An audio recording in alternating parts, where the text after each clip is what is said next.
IFM News Express, Balitang Metro.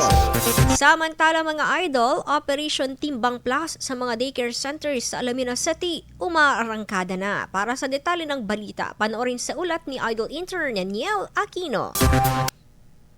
104.7 IFM Report.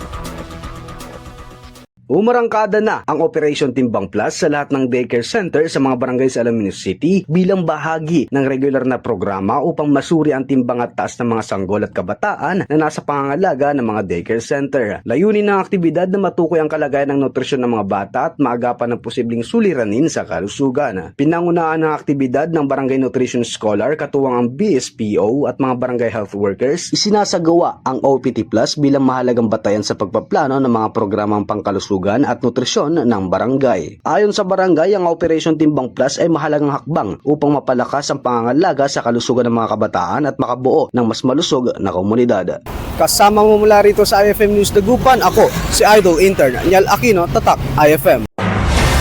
IFM News. IFM News. IFM News.